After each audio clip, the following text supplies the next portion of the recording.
Well, good morning, folks, and here we are again at Noel's Garden Tractors and Fargo. And it snowed overnight again. Not a lot, but enough to, I don't know if I'll clear it up or if I won't clear it up. Anyway, it's probably 5 centimeters, 2 inches, I would say. It's nice and bright and clear today, sunny, no clouds, and yeah, the wabbit's been around. He's been jumping through the snow, and I think the squirrel was gone too. The footy prints are in the snow there. Anyway, we'll have a quick look at the weather, and then after that, today's topic is going to be talking about those little fans that are on top of my stove there. I'm going to try and figure out how they work today. So, Mr. Pointer is warmed up now. I guess he is, yeah. So we're at 4 degrees Celsius, and that would be 24 degrees Fahrenheit. And we have west-northwest winds at 19 miles an hour. So you can feel a little breeze out there today. I don't know what's up with this here now. They're saying -3 for a high and periods of snow. And at the moment, it's sunny out and no clouds. So I don't know how they figure stuff out. But anyway. So getting cooler again, -12 tonight, -13 tomorrow and sun and cloud. -16, and Thursday is -5, and then snow, -5, Thursday night. Chance of flurries on Friday morning, 1 degree Celsius, and then back to -10 in the night time. 6 on Saturday, and 6 on Sunday with flurries, and -8 on Monday with chance of flurries. So still a little bit of flurry activity, and we don't know what the snow means yet. Could be just like what we got this morning or last night, or it could be a snowstorm. Anyway, we'll wait and see. So that's our weather for today. So the little fans are just a goner here. And we only had the fire going for, maybe 10 minutes or so, I think, maybe. It was kind of funny that this one on the left with the green, it starts before this other one on the right with the black. So, but the one, the black one, it puts out a lot more air than this one over here. This one doesn't seem to spin as fast. So that's the one that I took from my son's that wasn't working. So we'll get into that here in a minute. Now, one thing I noticed with these as I've been looking at them, I have fooled around with them, so I kind of know what I'm going to say here. But you can see the motor on this one is exposed here. The motor on this one is in the case. So one thought I had was maybe they shouldn't have them motors out like that, because they'd be getting heat from the stove coming up on that. So I put a heat deflector there. I don't know if it's going to work or even going to stay, but have a look at that once I get it off the stove here. So I better shut the stove down a little bit here. She's going there. Nice flame going. We'll shut her down a bit.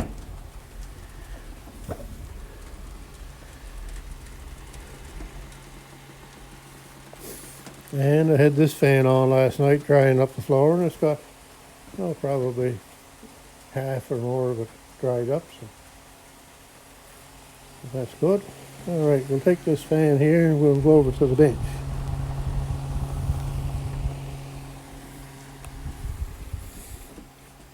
Now the first thing this fan is going to do is going to start to slow down.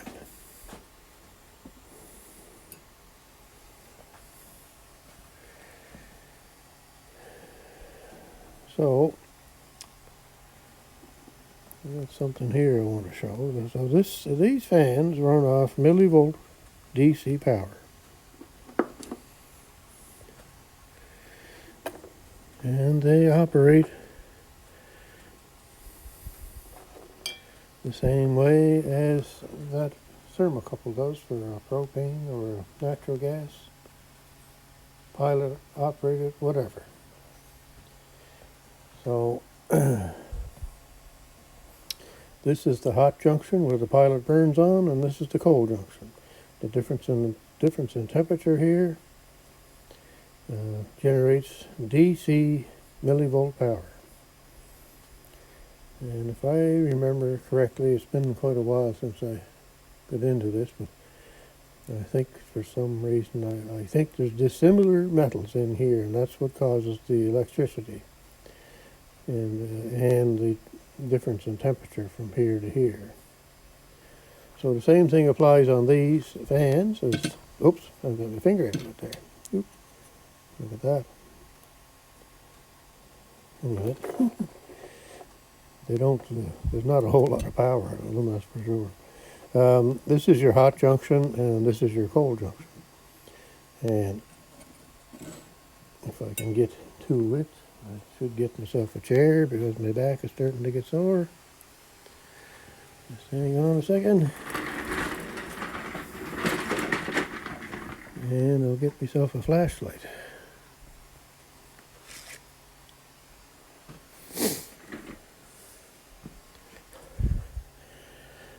So sandwiched in between those two, you can see that white in between there. So this is the cold junction, and this is the hot junction. And that senses the differences in temperature, and that's what makes the DC power which operates the motor. Now,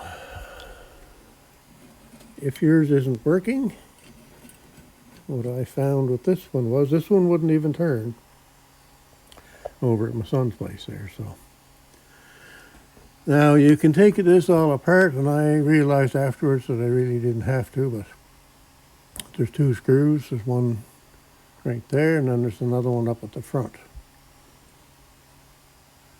So you take them two screws out, disconnect your connector here, and that will come out of there. So then, and I don't know if you really need to do that, probably not. You can see how it's slowed down quite a bit here.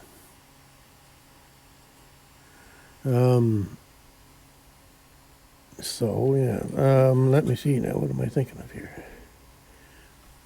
Yeah, so you can get this right out, and then you can take your fan off. There's an Allen screw there to take out, and the fan will come off the shaft. Now what I found with this one was in between there, between the blade and the motor, it was all full of hair and dust and whatever you could think of in there. So that's not good. That kind of jams up the shaft a bit. So anyway, I put it all kind of back together then because I wanted to see what was in here. But you really don't need to get in here, I don't think, if you're do this section first before you do anything with that. So if you take this off, there's two screws here, in here, oops, fingers in the way, in here. Maybe I get a screwdriver and I can point better. Yeah, two screws, one in there and one up here, you can see that. Now, this this metal plate that the motor is bolted to has got an opening so that when you take the two screws out, you can take the motor out of there without having to remove this other part with the two screws into the base. So you can take that out. Then what you have in your hand is just the motor and the two wires that come back and go to that connector. So what I did was I took some brake clean, because there's a couple of holes from the screws, and there's another hole on the side, and in the plastic piece on the back here, there's some slots and holes in there. So I kind of filled up the thing a couple of times with brake clean, shook it around and turned the shaft and all that kind of stuff, and shook the brake clean out, and then I did it again and whatever. So anyway, I put it all back together. It did work, but not as good as I thought. It still seemed like the motor was stiff a bit. So with the motor out, I took my drill back there with the little drill bit in it, and I drilled out. Get over here, see there now, okay. Now you see where the shaft would be running into that plastic piece there from the motor. That was covered over, so I drilled that out easily. And then I put some of this 3-in-1 oil in there. And I also put it in the other holes in the motor case and around the front shaft where I pulled all the hair and dust off of. But you can see there's a slot there where you can put oil into, but I don't know if it gets to the shaft. So having that hole right at the back here, you can get right to the shaft with the oil. So I did that, and sure enough, the thing worked pretty good.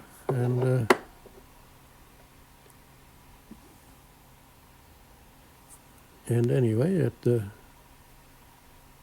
doesn't spin as fast as the other one, but it works. So it wasn't working before. So that's what you need to do. But you can kind of feel now that I see this, when I was moving this first, when I'd go like that, it basically just would kind of stop. But now it wants to try and, it's much freer feeling when it's got the oil in it. So now getting back to the oil, or to the motor placement, I just didn't like the idea of that being out here with the heat from the stove coming right up onto the motor. So I made this little piece of metal here, and I just siliconed it on with some high heat silicone. So I'm hoping what that'll do is kind of deflect the heat around the motor, and the motor may not get as hot, and may not, a hotter motor may drag when it's trying to turn, and it's not good for the oil, kind of bake the oil in there. So that's basically all I did with that. It's just, I can show that, I just made a little plate there.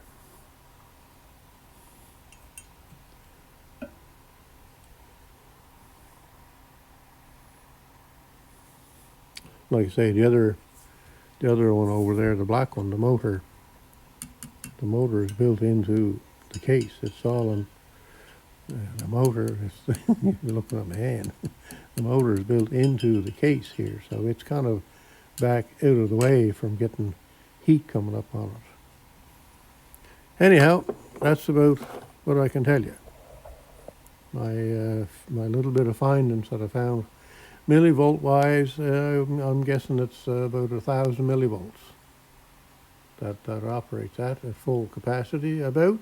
I'm not a expert on these things, but that's just what I kind of think. I did test with my tester the other day, as soon as I took it off the stove, I was getting about 700 to 800 millivolts. So like I said, as soon as you take it off, this starts to cool, so the millivolts will start to drop. And so that's my guess on that. But anyway, it might be something worthwhile if you have one of these things that's not working. It's more than likely it's just the motor that needs a little bit of attention, cleaning and some oil. So there we go. Now this thermocouple here, when you heat that and you test it, it's maximum of about 30 millivolts. That's about as much as it makes. DC power.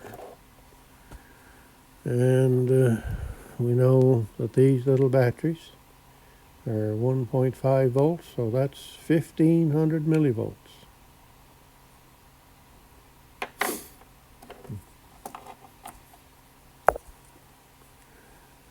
And that only makes 30. Anyway, that's the way they're designed.